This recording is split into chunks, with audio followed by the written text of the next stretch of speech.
Lonzo. Hanging out, man. How you feeling? I know your birthday just passed or coming up or something like that. May 31st, brother. May 31st. Happy birthday to you, man. Same day my dad died at 48 years old. Wow. Hey, man, look here. I don't want to surprise you, but I'm surprising you anyway. You're on my podcast right now. Somebody brought you up in the podcast. So I'm going to call him right now and see how you doing. Wish him happy birthday. That okay with you? How did my name get? It was Frost's birthday. That's what they saying. No. We were. Hey, Frost. This is Dusty. I'm Lonzo's partner. Nice to meet you, man. But we were talking about the game's top 100 LA rappers, and we just did 1 to 25. And somebody said Kid Frost should be on that list for being in the game for 40 years. Did you get a chance to check out the game's top 25 rapper list? Not counting the 5 times platinum Tango records I got and counting. Let's not count that. Let's not count 1990 Billboard's Best New Latin Artist or La Raza. Keep telling. Remind them. Come on now. Let's not say that I'm still right now on the Lowrider Magazine Super Show tour, and I'm also on Original Lowrider tour. That's how we do it. This year, I'm with both companies, man. Loving life, bro. I managed. How you doing, man? Everything good with you?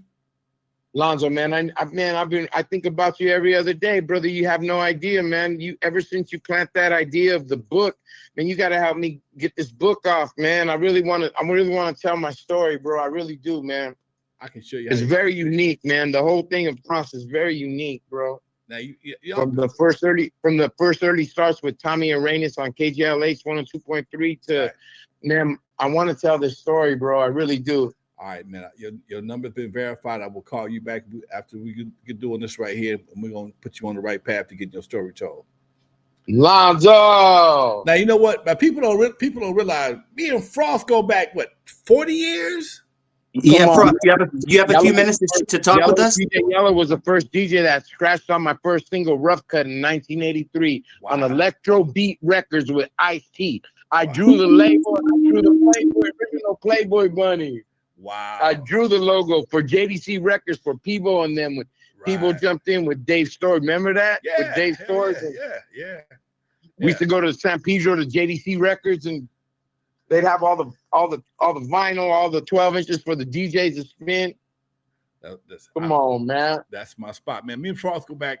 I think we did one of our first shows together out in Sacramento at a damn. Man, we go back since the dinosaur days, man. Lonzo from the World Class Wrecking Crew. We go back with Roy Kaufman in the K-Day days. Come on, man. Damn, yes. Hey, I'm gonna take you even way back, Lonzo. This is Lucky Pierre from Cute 102. See, y'all don't know about Cute 102.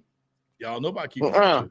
You got to be in your 60s plus to know about Cute 102 for real. Know that Lucky Pierre came from Brooklyn, New York, out to LA. Yes, sir. To do his radio station.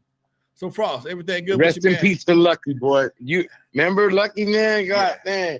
That's the first time I met you guys, bro, when we went out in World Class Wrecking Crew. Yes, sir. They were doing a show out there. Somewhere in, man, I gotta say somewhere in South Central, but I just don't remember, off of Central somewhere. You guys had, man, we were just amazed. And then about 3 weeks after that, Tony G brought me, and that's when I seen you guys, and EAZY came in with like a 10-foot long keyboard walking in the studio. Andre, no, 808. They all had stopwatches on their neck. I'm all, Tony, we don't got to stop. You don't got a stopwatch, Tony. Man, Tootie. Man, you hear Tony with his, man, Tootie, I don't need no stopwatch. Come on. We got on right there. We used to do the K-Day shows, man. What a blessing, man, to go back that far and to still have that memory and knowledge and us be here, man. And also, man, to give love and respect to the ones that ain't here with us no more, bro. But man, we did a lot, bro. I just remember, man, with the LA Dream Team, World Class Wrecking Crew, we used to go to Skate Ranch out in the Orange County and do all the skate ranches and all that. Remember, dog? Yes, sir. By all means, man. That was a lot of good times, man. People don't even know, man. You don't do no shows and all that with Dre. Man, you guys don't know how many shows I did with Dre, bro. Come on, man. You mean Dr. Dre? Come on. Come on. Yes, sir, man. Yeah, man. Yeah, man. Man, I got you see right there, Lonzo. I gotta tell this story, bro. I gotta tell it. Yeah, you do, Doc. You got everybody got to tell their story, man. If you don't tell the story, somebody gonna lie on you. And gonna have you a little fat white man. Yeah, his name was Kid Say Frost. that He again, had man. white hair. Amen to that, He boy. was a little white boy named Kid Frost. That's why they called him Frost. Bullshit. Why do they call you Frost anyway? Where you get that name from, man? Because I was the spinoff of Ice-T.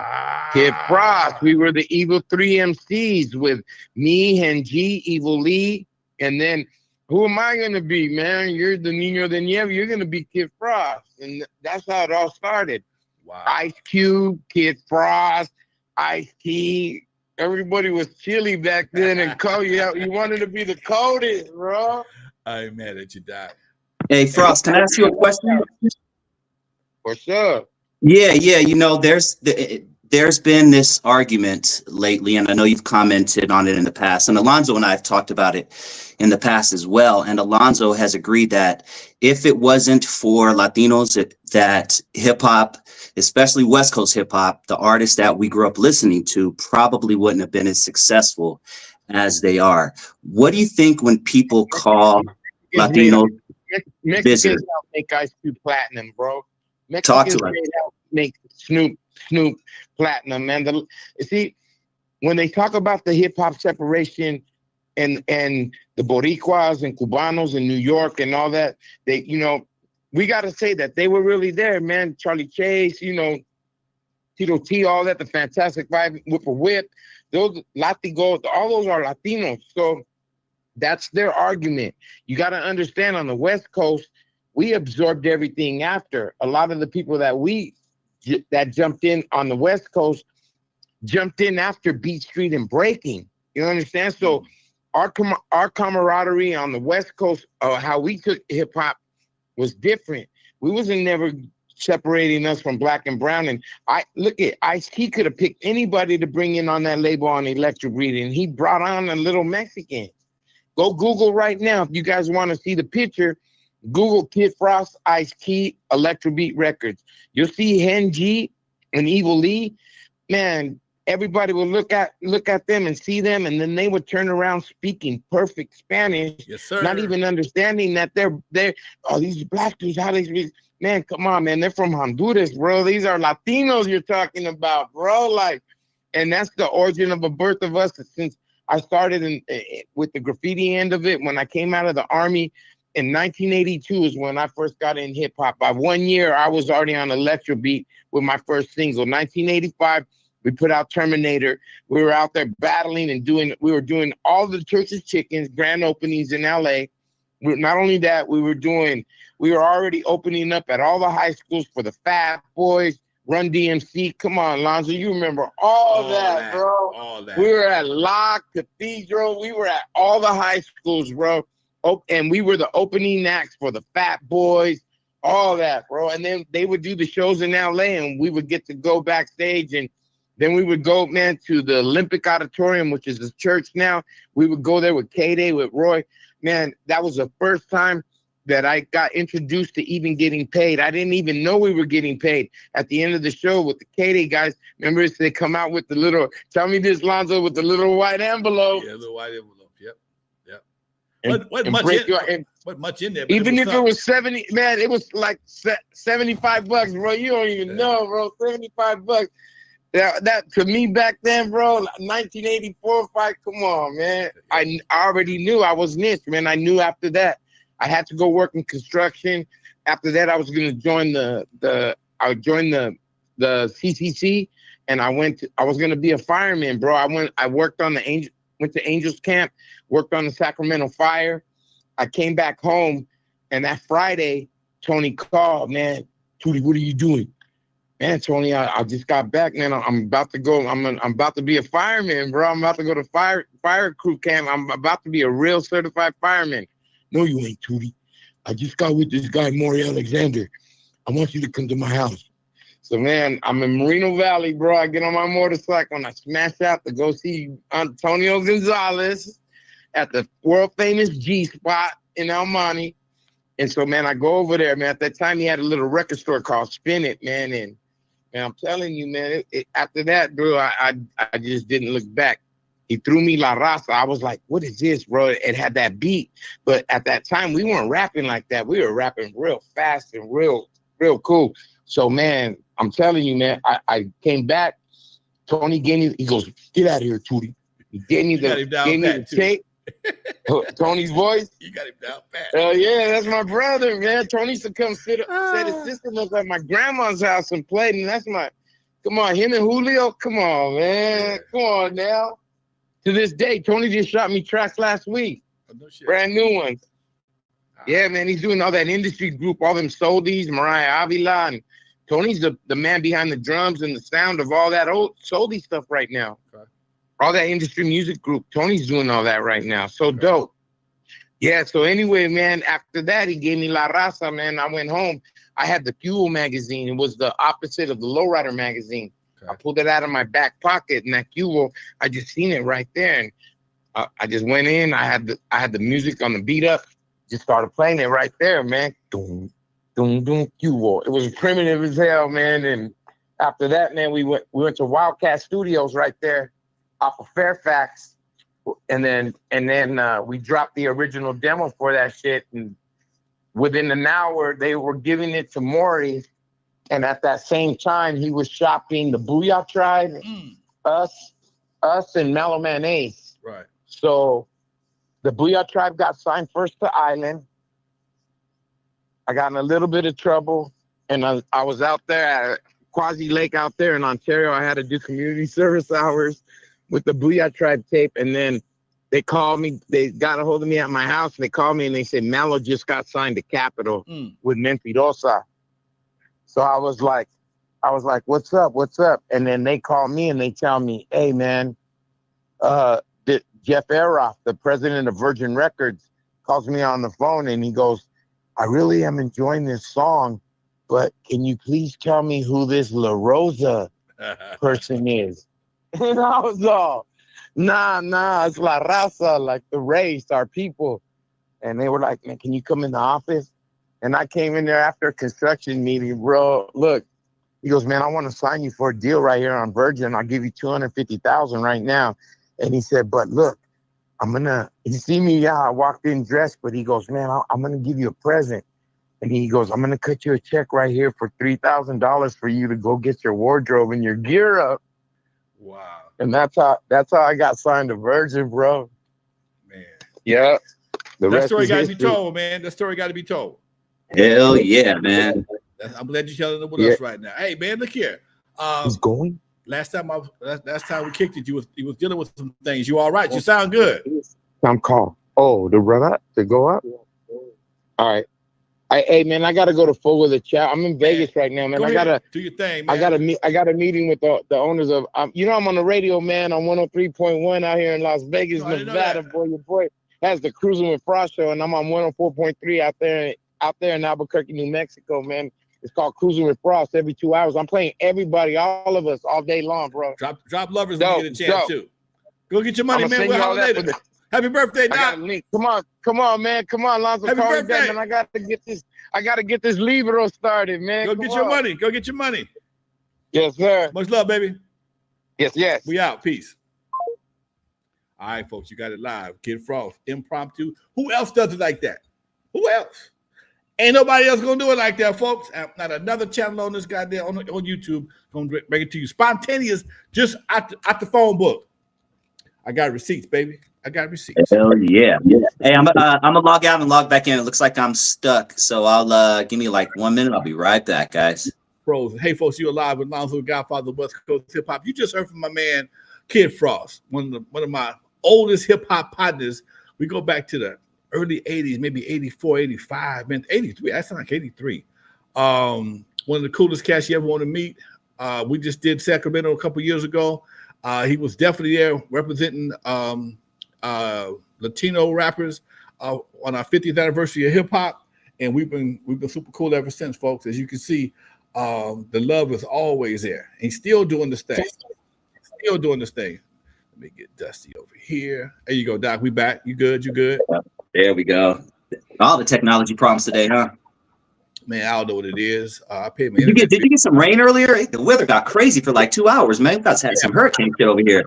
studio for the last 2 hours. I heard it hit my air conditioner. So yeah, it's been doing a little something.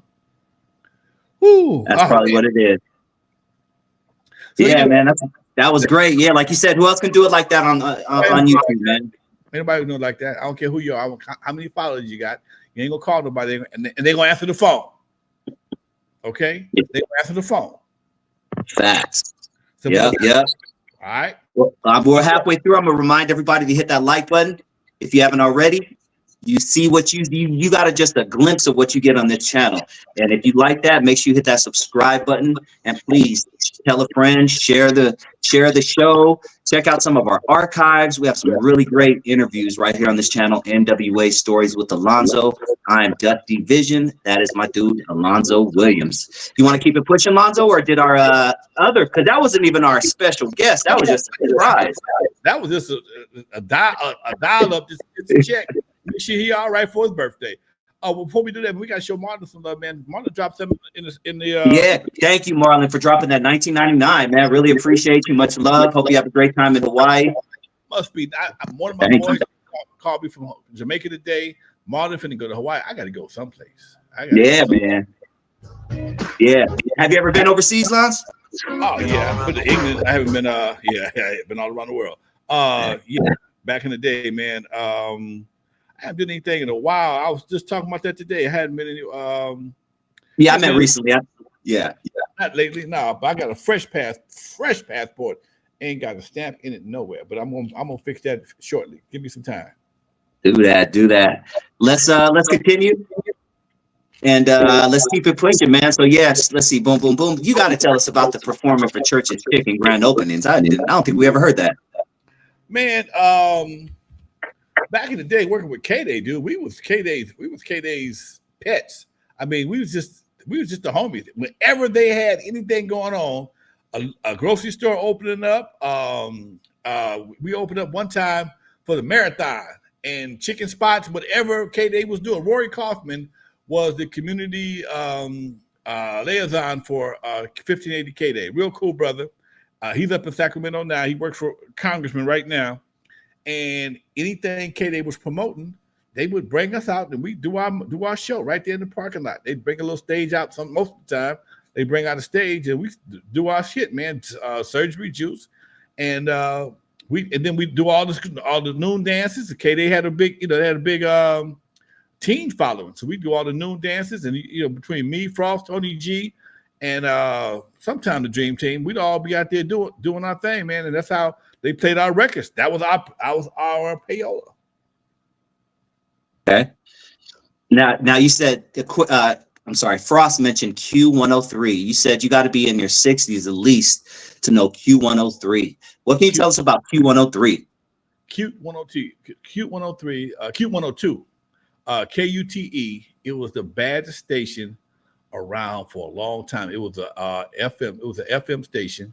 It came out of on Riverside Drive in LA, but they played some of the best music, man. They played some of the best music. It wasn't a whole lot of hip hop, but if they had some hip hop, they would drop it. They had it's just the vibe of the station, man, was super cool, Doc.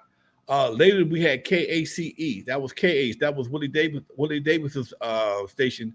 That was housed out of Watts. Q102 went out real early. They went out in the early 80s, maybe like 81, 82.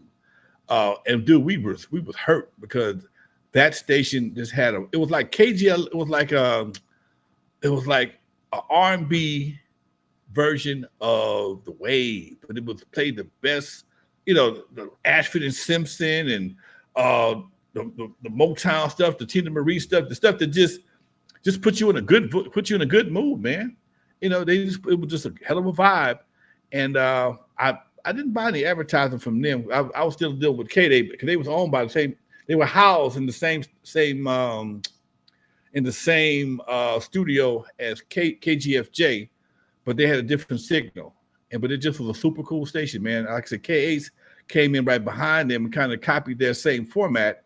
And then Willie Davis, somebody bought everything, the beer distributor, the radio station, and that vibe never really came back. They tried to pick it up with KGF, with KGLH, but they kept dropping the ball. It just never came back again, man. And then the music changed. So everything just kind of changed it. But those two stations were probably some of the baddest stations we ever had. Because back then, the DJs played what they wanted to play for the most part. And that made a big difference because they weren't stuck to a prefabricated playlist that they have today. You only got so many records you can play in everyday part.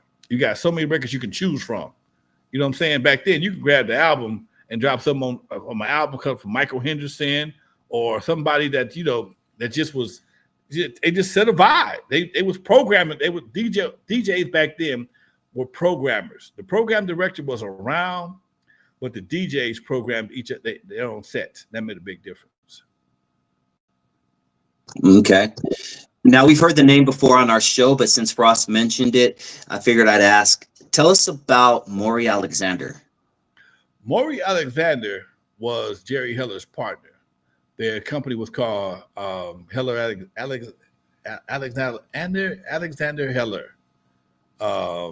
And Maury was notoriously known for getting that ass before he became the artist. They knew people. Etta James was the one that told me about Maury before I dealt with Jerry. Okay. She like, nah, he ain't the one. He gonna get you. And if Frost had stayed on the phone, he did tell you some stories between him, the Uzi brothers, and even Booyah Tribe. He didn't mess with the Booyah Tribe too much, far as what I understand.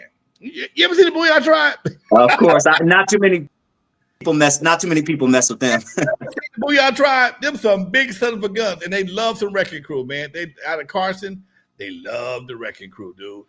We did a lot of shows with the Booyah Tribe, but Maury was notorious for getting money, and I'm gonna hold this money for you, and I'm gonna do this, and all of a sudden, you don't hear from him no more.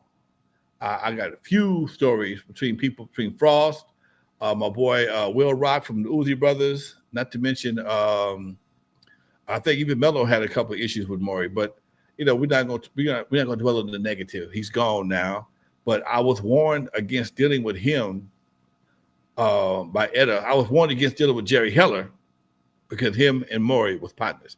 She gave me one of her old sayings, like, if dogs live in the same house, they all got the same fleas. Okay. Mixing shit up, huh?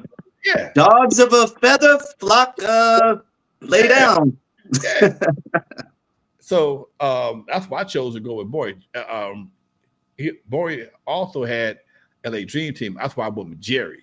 Because Jerry had the other half. He had Egyptian Lover. He had Egyptian Lover, Wrecking Crew, and they got EAZY, Dre them. And so then Maury had the Dream Team, Mellow Man Ace, Kid Frost, and the Uzi brothers. So between those two guys, they had pretty much everybody signed one way or another. But although they were partners, they didn't really do. I think they shared an office or something, man, because I didn't really deal with Maury. I know him, I didn't really deal with him. You know, and Jerry ended up doing a lot better than Maury did. And Maury died first, so yeah. Interesting. Okay, I want to talk a little bit more about Jerry Heller and Maury Alexander in that sense, in a pioneer sense, and whether good, bad, and different, however anyone feels about either of those guys. But if there was no Jerry Heller or Maury Alexander, who would they have went to? Were there other options out there? Were there other managers? Was there even anyone messing with people like that? Talk to me about that. In the early age of hip hop, nah, not really, man. There was nobody really. We didn't know anybody. We didn't know anybody. These guys came in from blues, R&B, and stuff like that. That's why Etta James knew Maury, because he was in the blues. He was a blues manager. So a manager was a manager. Don't make no difference. So these guys came in from a different genre, still had the same relationships. You know, as music evolved, only thing changed is the place on the pressing plant. It's the same business. Whether it's blues, R&B, hip hop, or soul, it's the same business. So they just changed the music changed. They just changed the place on the press in the pressing plant, and they still ran the same basic games. You know, they're publishing, not paying people. You know, the whole 9 yards. it was a regular playbook. They just everything was a cookie cutter. It just was a matter of who you was gonna plug into that dough in that cookie in that cutter. Okay. Did you always want to be in show business, Lonzo? Like, did you watch TV back in the day and tell yourself, "Oh man, I'd love to do that," or did you listen to music and tell yourself, "I'd love to sing like that one day"? Was that always your passion or plan? I've always liked performing. I performed as a kid in my school plays and dance groups at school. And right now, if I hear Hugh Masekela grazing in the grass, I go back to the 5th grade. We had to do a whole little class thing. A little for Christmas. Every day we had to rehearse after school and learn this little dance to Grazing in the Grass, because that was my 5th grade teacher's favorite record, and she made us learn a dance routine to it. And I had to perform it in the auditorium for the Christmas play. Did it 2 years back to back. So yeah, I got used to that kind of stuff, man. But I never felt like I was a front person because I couldn't sing. I wasn't the best dancer, but I still. I was always attracted to the limelight, I guess you could say. Even when the Jackson 5 was hot as fish grease, man, I was about 13, 14 years old, and I bought a bass guitar, got a blowout, and we would dance in my buddy's backyard, singing to the girls in the in the house. They had a 2-story house. They would be in the windows watching us, and we back there doing all the Jackson 5 and the Osmond Brothers songs, lip singing. We just lip singing. And yeah, I had a bass guitar. I thought I was Jermaine Jackson until they got crazy. And, it was something that I never learned to play the instrument. So when rap came along, it was like, hey, this is right up my alley. Hey, you ain't got to really carry a note. You can just kind of talk through it. Oh, shit. Let's do this, And it was, it's like having a kid, having a fantasy dream, man. Just something you want to try. I tried it. I liked it. It's like, a kid wanted to be a ball player or a race car driver. I tried it. I liked it. I enjoyed it. I don't think I want to do it. I would want to do it for a career. It's too iffy. It's too wishy-washy. It's not consistent, and I don't like routine, but I do like consistency. And that's the difference. I know that sounds a little weird, but that's definitely some Gemini shit right there. Yeah. That's definitely. Hey, you know what, Lonzo? You mentioned one of the Jacksons, and it just brought up a memory. I want to ask you. I remember Tito Jackson being a diss when I was a kid. Like, I never really understood the joke or looked into it, but why did everyone make fun of Tito Jackson specifically? Do you know that? Good question, man. Tito was probably the most Jackson of all the Jacksons, okay? Michael was the lead singer. Jermaine played the bass. Even Marlon, he was cool. Jackie was cool. He was actually always was the tallest one out of all of them till they started, till they all got older. And Tito, he played the guitar, but he really, he didn't. He looked different. He didn't have that Jackson. He didn't have that Jackson strong look. All the guys had a good look about him. I think Tito was probably the least of the ones that the girls liked. That's probably why he got married first. Okay, you could tell he was doing it because his brothers were doing it, and he wasn't really into it to be a front man and Jackie, he wasn't I'm sorry, Tito wasn't the best dancer. He stayed on step, but he only had maybe a couple of lines on any of the songs, if at all. Okay, if at all. He just didn't. I don't know. He always reminded me of Muhammad Ali. He just had that. He didn't have that girl appeal that I thought. Because I never heard a girl in my life. Oh my God, Tito! It was always Michael, Jermaine, Jackie, Marlon. Tito was always the last one. Oh, okay. Yeah, I was wondering if you knew something I didn't, but it sounds about right from what I remember. You mentioned the Playboy Mansion last week, I believe, in conversation, or the week before. But was there a black equivalent to the Playboy Mansion? My house. Oh shit! What's some freaky shit? Nah, you don't have to talk it into detail. But what type of? Explain what you mean.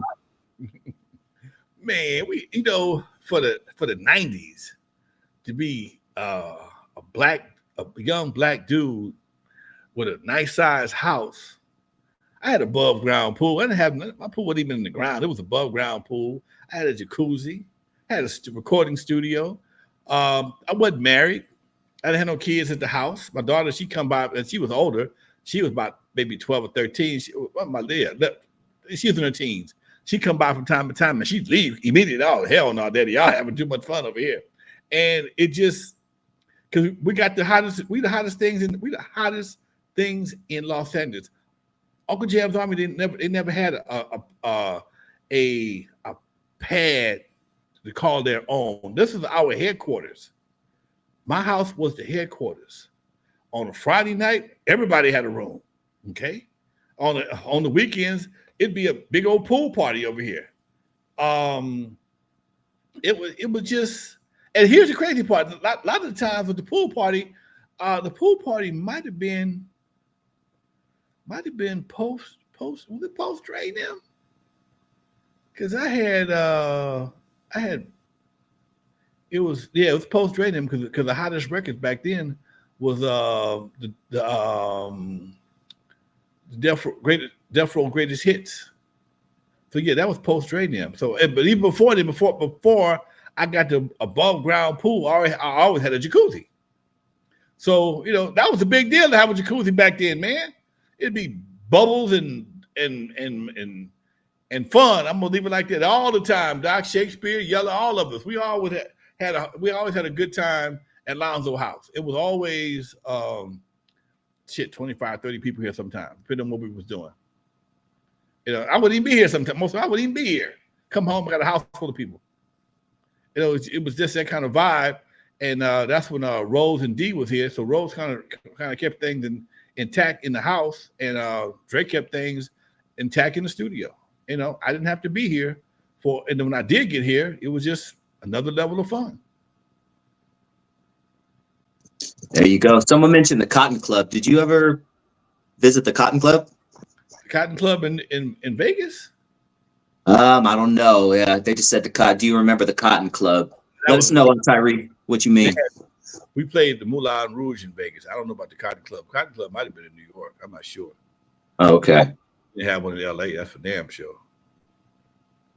You've been going to Vegas, I'm assuming, since you were younger. You've seen some changes in Vegas, right? Oh, man, Vegas fucked up there. Vegas. Yeah. What do you remember about the early days of Vegas when you used to go and what it's turned into now? Because you ain't lying. Man, the $20 bill could last you a good hour or two on the tables at least, okay? You had $1 craps, $1 blackjack.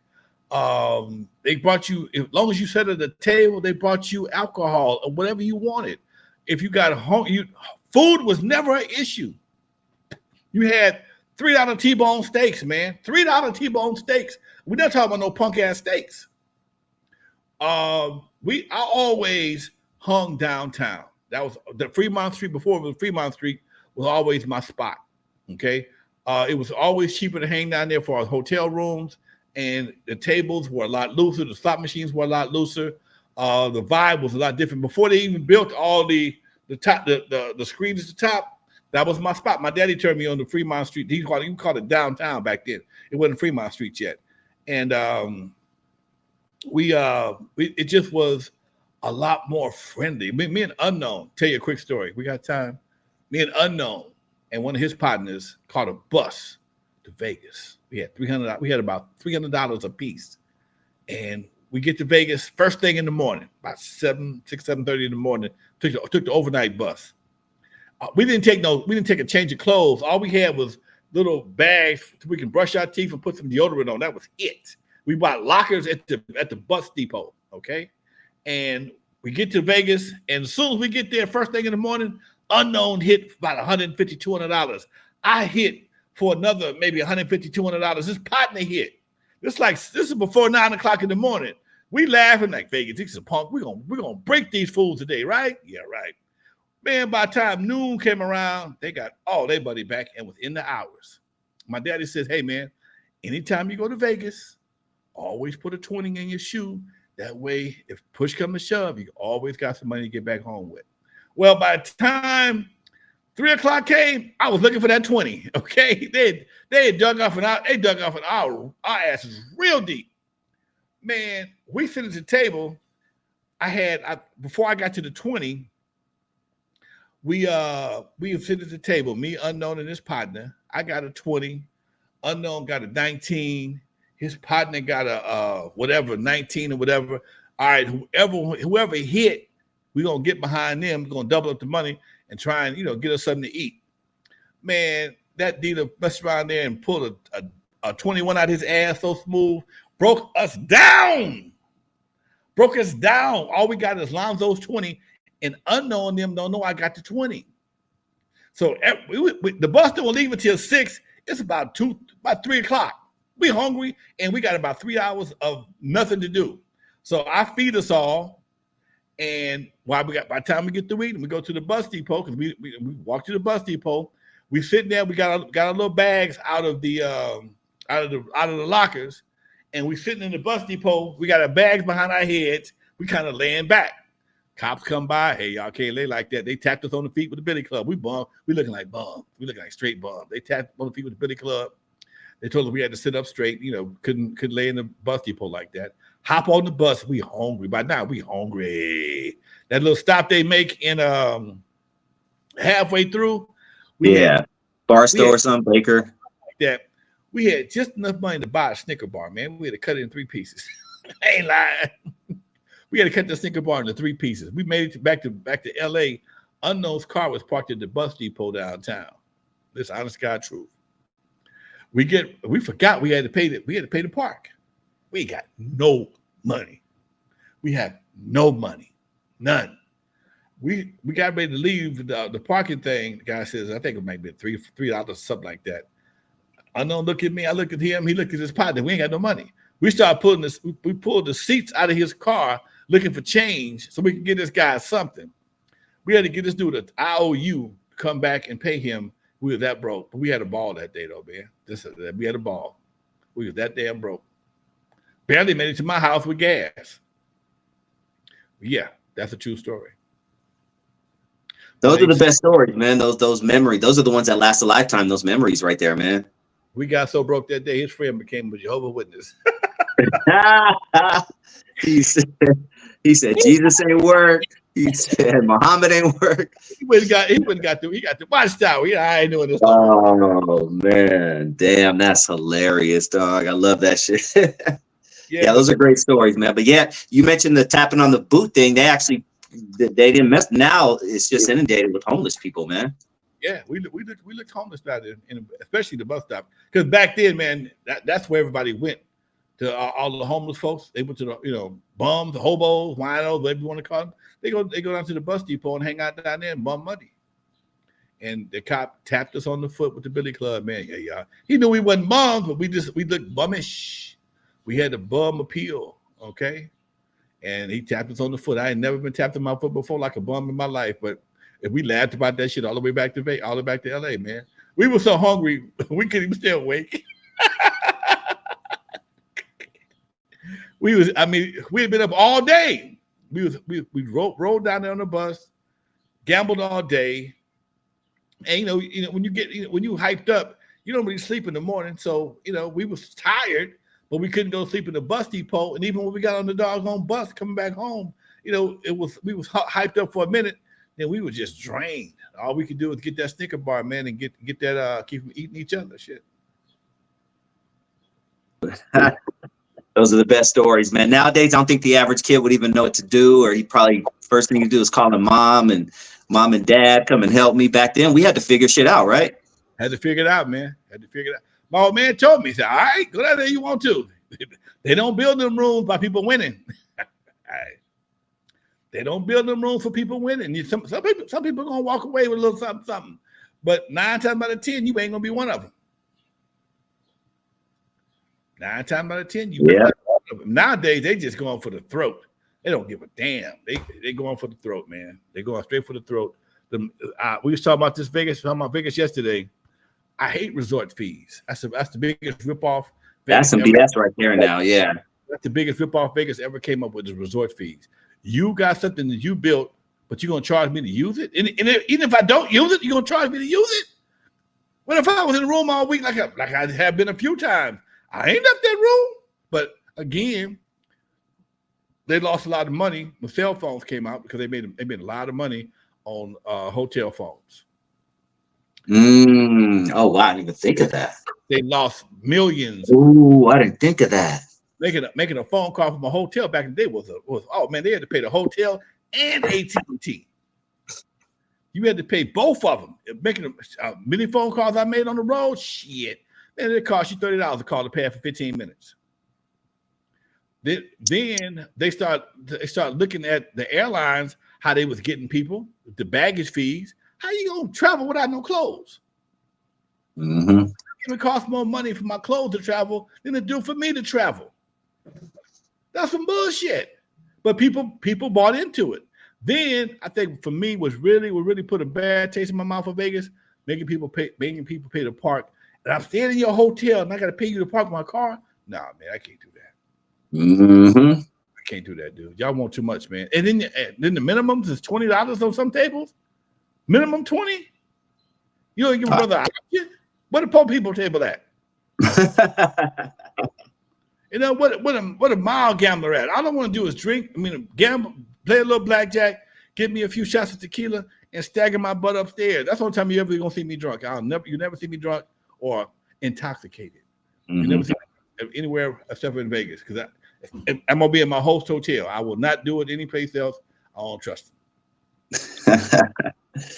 Yeah. Damn. Well, yo, there it is, Lonzo. We're all pretty much out of time, man. And man, thanks for getting Frost on the phone. That was classic right there. And I'm frozen again, so now it might be a great time to head out. But I'm gonna remind everybody to hit that like button if you haven't already. And once again, if this is your first time joining the channel and you appreciate, you love West Coast hip hop, please hit that subscribe button. Any last words before you hit them with that outro, Lonzo? Oh man, we'll be out of here. Oh, also, we look like we're gonna be in the Whittier Film Festival. I got that email today. Beautiful. Yes. Looking forward to that. All right, folks. For those who never heard of me, I'm the first one to put Dr. Dre in the surgery, stuck Ice Cube in the freezer till he got cold. On the eve after dark, 50-yard line to Super Bowl. In the movie Straight Outta Compton, they played me like a hater of rap. Don't believe in the Hollywood bull because it was all cap. My history goes deeper than you will ever know. Just remember that N.W.A. stands for Not Without Alonzo. Peace, y'all.